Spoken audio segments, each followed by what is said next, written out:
Hello students, next हम आ गए हैं आपके इंट्रोडक्शन पार्ट 3 के ऊपर। अब देखो यहाँ पर लिमिट्स का जो है लास्ट टॉपिक पढ़ने वाले हैं, जहां पर हम थ्योरम 3, 4 एंड 5 डिस्कस करेंगे, जिसमें से मेन आपके पास है सैंडविच थ्योरम, जो कि मेनली क्वेश्चंस में यहाँ पर यूज होगा और एग्जाम के नाम में भी हो सकता है आपके पास इसी से रिलेटेड क्वेश्चन मिल जाए आपको।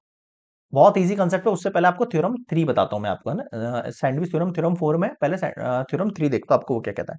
ये बोल रहा है अगर एफ और जी आपके पास टू रियल वैल्यूड फंक्शन है विद सेम डोमेन, डोमेन मतलब उनका एक ही एक्सिस पॉइंट है।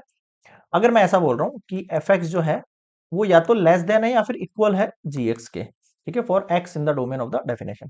तो अगर मैं इनमें दोनों में लिमिट लगा देता हूँ, अगर मैं इन दोनों में लिमिट लगा देता हूँ तो सेम कंडीशन अप्लाई होगी लिमिट के अंदर भी। कहने का मतलब क्या है, अगर मैं यहाँ पे लिमिट लगा दूं कि जो लिमिट है x tends to a f x के लिए अगर वर्क कर रही है आपके पास, क्या कर रही है लिमिट, देखो आप,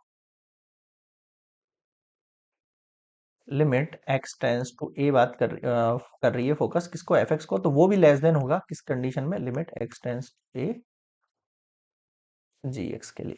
क्लियर है ये चीज? बिल्कुल सर। तो ये कहना चाह रही है आपके पास ये वैल्यू। क्लियर है यहाँ पे?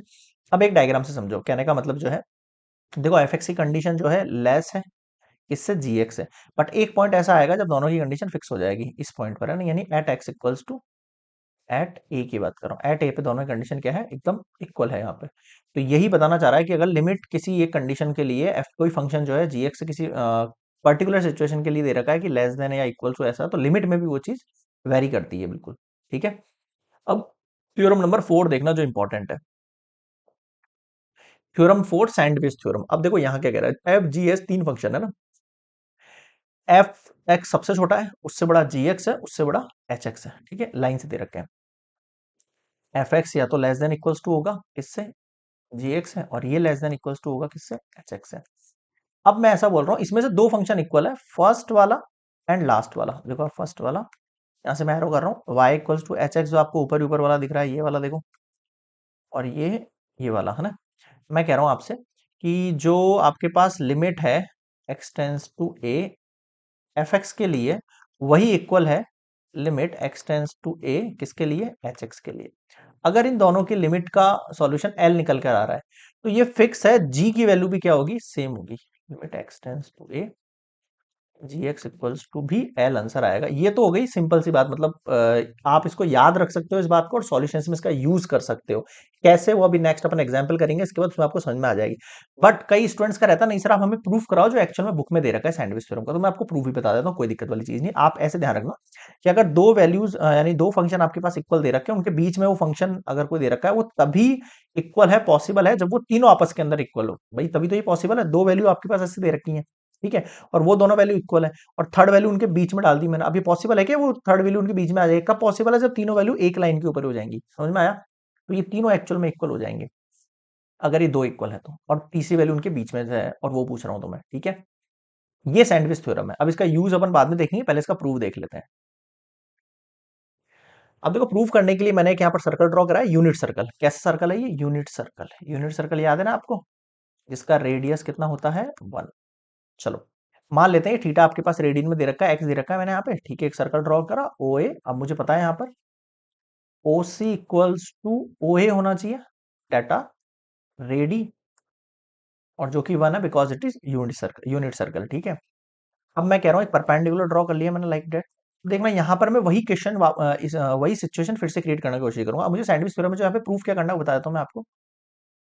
Limit x tends to zero अगर है, तो साइन एक्स अपॉन एक्स की वैल्यू 1 आनी चाहिए, ये हमें प्रूफ करना है इस कंडीशन में।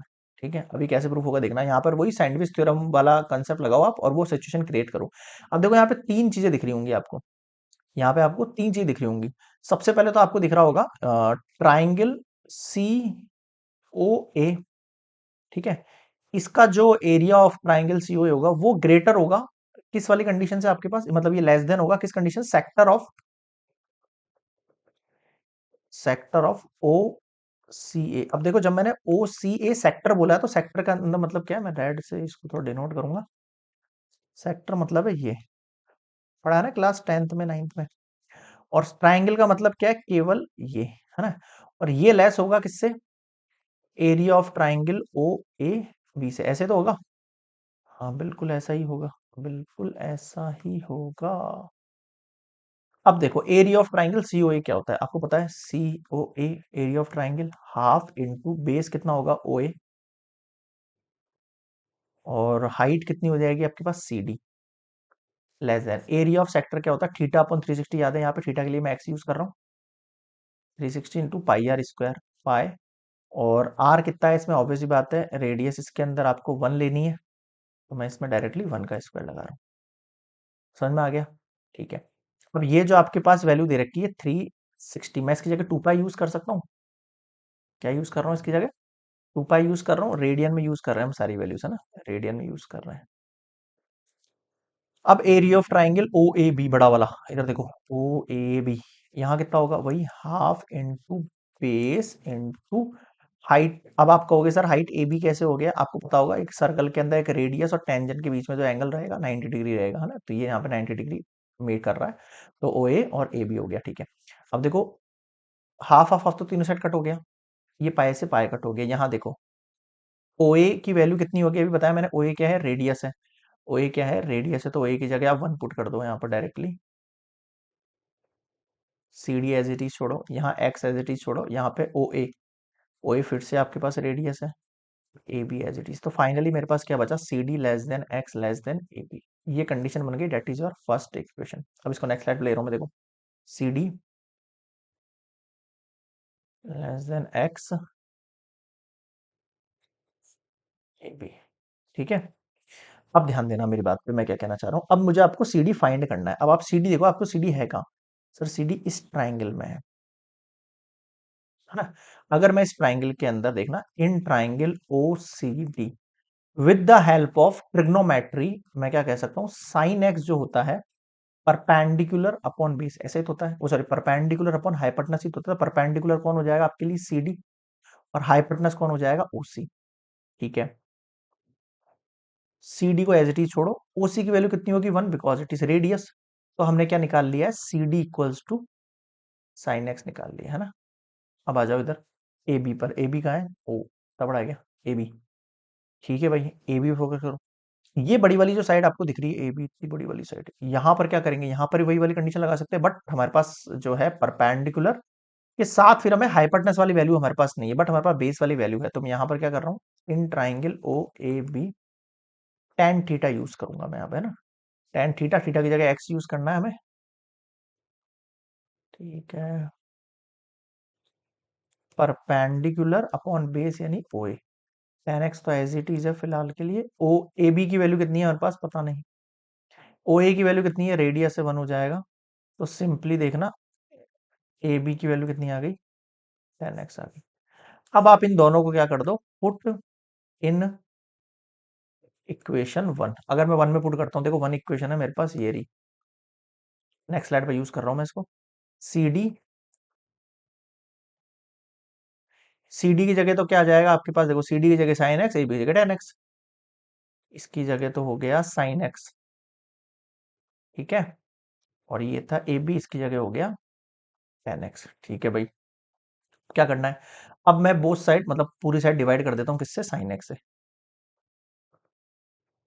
ऑल साइड, उससे क्या होगा यहाँ देखो sign x upon sine x हो जाएगा, एक्स अपॉन साइन एक्स हो जाएगा, और ten x upon sine x हो जाएगा। तो मेरी बात ध्यान से सुनना, ये ten x upon sine x है इस ten x upon sine sine x का मतलब क्या होता है, sign x upon cos x होता है, और इसके अपॉन में साइन एक्स है, ये साइन एक्स यहाँ आ जाएगा आपके पास बिल्कुल, ये value sign x upon cos x multiply sine x, sine x चल गया, हमने केवल यहाँ पे वन अपॉन कॉस एक्स बचा, क्या बचा देखो यहाँ पे कट करके वन बचा, यहाँ एक्स अपॉन साइन एक्स हुआ, और यहाँ पर क्या बच गया आपके पास वन अपॉन कॉस एक्स बच गया। बताओ ये चीज बची क्या, बिल्कुल, लेकिन मुझे ये चीज प्रूफ नहीं करनी थी, मुझे एक्चुअल के अंदर sign x upon cos x value find करनी है ना, sign x upon cos x value find करनी है, तो मैं क्या करूंगा यहाँ पर टेकिंग रेसिप्रोकल, क्या कर रहा हूं मैं यहाँ पर टेकिंग रेसिप्रोकल, और रेसिप्रोकल लूंगा तो वन का तो वन ही रहेगा, बट आपको पता होगा जब भी मैं रेसिप्रोकल लेता हूँ तो मेरे साइन चेंज हो जाएंगे, तो ये साइन है ना ये ऐसे बन जाएगा, ये sign x upon cos x हो जाएगा, और ये कॉस एक्स हो जाएगा। तो समझ में आया क्या? ठीक है, अब मैं क्या करूंगा यहाँ पर अब मैं लगा देता हूँ लिमिट, लगा देता हूँ यहाँ पर, क्या लगा देता हूँ, लिमिट लगा देता हूँ यहाँ पर, ठीक है। एक second, sign x upon x है वो, एक सेकंड, ये साइन एक्स अपॉन एक्स है, ये है ना, ठीक है। ये मैंने इनका रेसिप्रोकल लिया और ये साइन चेंज कर दिए मैंने यहाँ पर, ठीक है।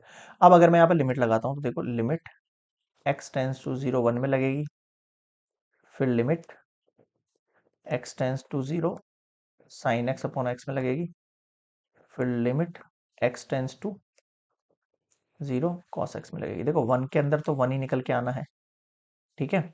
और इस लिमिट को अभी मैं सॉल्व नहीं कर रहा हूँ, x tends to zero only sine x upon x, और यहाँ पर अगर जीरो लगा दूंगा, यहाँ पर अगर मैं जीरो लगा देता हूँ, यहाँ ये कंडीशन देखो, कॉस एक्स के अंदर ये कितनी लगा देता हूँ मैं, एक्स कॉस जीरो की वैल्यू कितनी रहती है, 1 रहती है। अब आप ध्यान रखना, जो साइन एक्स की वैल्यू होती है वो या तो 1 से लेस देन होगी या 1 के इक्वल होगी, तो मैं यहाँ पे इक्वल टू में 1 का साइन लगा दूंगा, बिल्कुल लगा दूंगा। यानी मैंने यहाँ पर एक चीज यहाँ पर क्लियर कर ली है, क्या क्लियर कर ली है, देखो नेक्स्ट स्टेप लेके चलता हूँ मैं, 1 लेस देन और equals to limit x tends to zero sine x upon x equals to 1। अब आप इस कंडीशन को जो है ना अपनी इस कंडीशन से मैच करके देखो, ये साइन इस तरफ है, कोई फर्क नहीं पड़ता उससे ना। मैं ये कहना चाह रहा हूँ आपसे कि भाई जो साइन एक्स की वैल्यू है, या तो वो 1 के इक्वल होगी या 1 से लेस देन होगी, या फिर 1 से ग्रेटर देन होगी। अब मुझे बताओ, कोई वैल्यू 1 से ग्रेटर या 1 से लेस, दोनों कंडीशन एक साथ हो सकती है क्या? ऐसा तो पॉसिबल नहीं है। या तो वो हो कि फिक्स हो कि भाई एक कंडीशन एक्स इक्वल्स, भाई एक कंडीशन फिक्स हो कि भाई वो एट 1 तो है ही है, भाई एट जो है कंडीशन वो 1 तो है ही है भाई, या तो 1 के इक्वल है या फिर लेस देन है या ग्रेटर देन। भाई लेस देन ग्रेटर देन का तो पता नहीं, बट फिक्स 1 तो है ही है।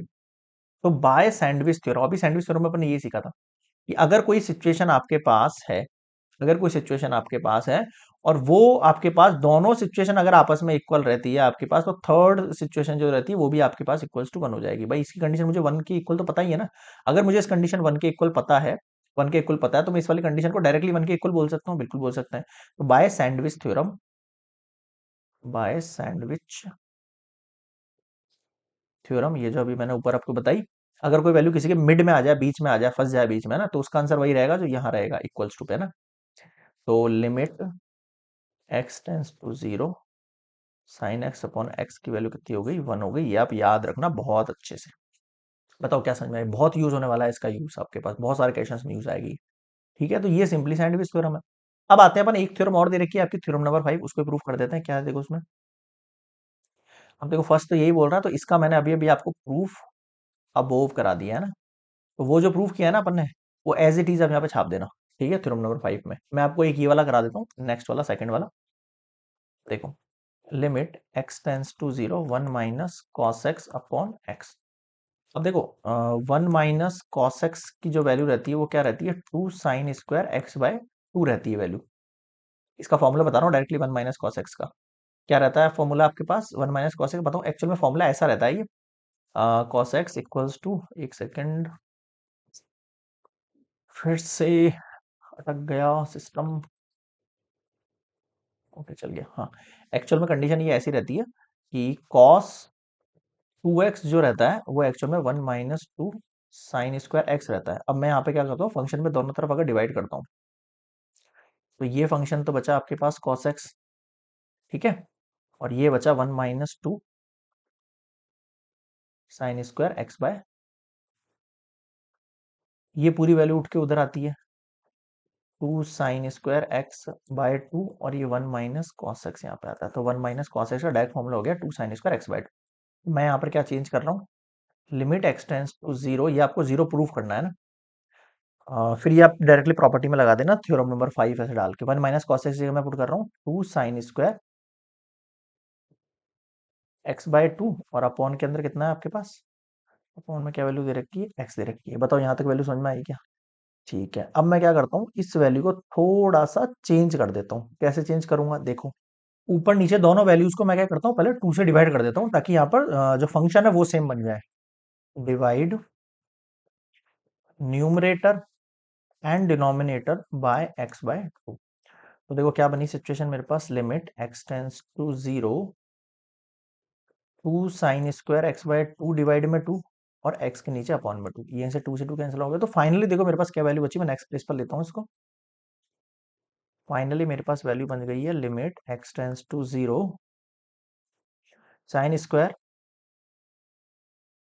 x/2 upon x/।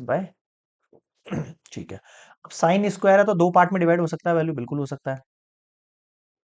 Limit x tends to 0, यहां पर मैं एक बार बोल रहा हूँ साइन x/2 और नीचे केवल x/2 रख रहा हूँ, और यहाँ एक बार मैं साइन x/2 बोल रहा हूँ। अब ये लिमिट दोनों के लिए सेपरेटली लग सकती है, बिल्कुल लग सकती है। लिमिट प्रोडक्ट वाले रूल से x/2 अपॉन x/2, और यहाँ again limit x tends to 0 x/2। ठीक है, मैंने इसके लिए अभी आपको सिखाया था बाय थ्योरम जो 4 थी आपके पास कि साइन x/2, भाई यहाँ फंक्शन चाहे कोई भी और सेम फंक्शन अगर नीचे हो तो इसकी पूरे की वैल्यू कितनी होती है, 1 होती है। मल्टीप्लाई, यहाँ वैल्यू देखो, यहाँ मैं 0 पुट करूंगा, 0/2 कितना हो जाएगा, ये ओवरऑल आपके पास 0 बन के आ जाएगा। आ गया समझ में? तो ये देखो, ये प्रूफ कर दिया आपने 0। तो ये आप डायरेक्टली याद कर सकते हो, साइन एक्स अपॉन एक्स की वैल्यू हमेशा 1 रहेगी लिमिट के लिए, और 1 minus cos x upon x की वैल्यू हमेशा 0 रहेगी। ठीक है, और ये प्रूफ भी बता दिया मैंने, क्लियर है? ये आपके पास थ्योरम्स होती है कंप्लीट। देखो ये आपने अगर 5 थ्योरम बहुत अच्छे से देख लिए और फिर एग्जाम्पल अच्छे से कर लिए, मैं आपको लिटरली बता रहा हूँ कि लिमिट्स के क्वेश्चन में आप कहीं नहीं अटकोगे, और एक क्वेश्चन लिमिट में से फिक्स है, फिक्स फिक्स मतलब फिक्स, और एक क्वेश्चन डेरिवेटिव में से फिक्स है। और ये टॉपिक इतना इंपॉर्टेंट है कि मैं बता रहा हूँ आपको, क्लास 12th के लिए, मतलब क्लास आपकी जो 12th है ना, वहां कम से कम भी 6 चैप्टर्स जो है वहां इन सब चीजों के आपको डायरेक्टली और इनडायरेक्टली जो है क्वेश्चंस मिलने वाले हैं। पूरे पूरे चैप्टर्स हैं, 6 चैप्टर, और ऐसे टॉपिक को आप अगर इग्नोर करके चलोगे तो क्लास 12th में आपका बंटाधार होना निश्चित है, कोई नहीं रोक सकता। ठीक है, अभी थोड़ा सा ध्यान दे दो, एक चैप्टर है, एक चैप्टर की बात है, और फिर जो है क्लास 12 का पूरा कैलकुलस जो है वो इन चैप्टर्स के आगे पीछे घूमेगा, लिमिट्स एंड डेरिवेटिव्स के। ठीक है, और मार्क्स आपके आगे पीछे घूमेंगे। क्लियर है यहाँ पे? तो ये कंप्लीट होता है इंट्रोडक्शन पार्ट फॉर एक्सरसाइज 12.1। ये 3 लेक्चर्स में डिवाइड किया मैंने इसको, ताकि आप इजीली पहले एलिमेंट्स को समझो, फिर आप थ्योरम समझो। थ्योरम 5 थ्योरम्स है, एक लेक्चर में अपने 2 थ्योरम डिस्कस करिए, 2 3, और नेक्स्ट में अपने 2 थ्योरम्स डिस्कस करिए। ठीक है, तो ये होता है कंप्लीट आपका इंट्रो पार्ट। नेक्स्ट हम मिलेंगे एग्जाम्पल नंबर 1 से। इस पे रिलेटेड आपको कोई भी डाउट लगे तो कमेंट्स में जरूर बताना, एंड वीडियो पसंद आए तो यार फटाफट से प्लीज लाइक कर दो। ठीक है, शेयर करो चैनल को अपने ग्रुप्स वगैरह में, एंड सब्सक्राइब करना बिल्कुल नहीं भूलना अगर चैनल पर नए हो, अभी तक नहीं किया है तो, और बेल आइकन को जरूर प्रेस कर लेना ताकि कोई भी नोटिफिकेशन हो आप तक सबसे पहले पहुंचे। ओके, आप मुझे मेल कर सकते हो gajwakar@gmail.com पर, अबाउट सेक्शन में इसके बारे में आपको इन्फो मिल जाएगा। क्लियर है? नेक्स्ट हम मिलेंगे एग्जाम्पल नंबर 1 पर। एग्जाम की प्रिपरेशन करना, best of luck for your exams.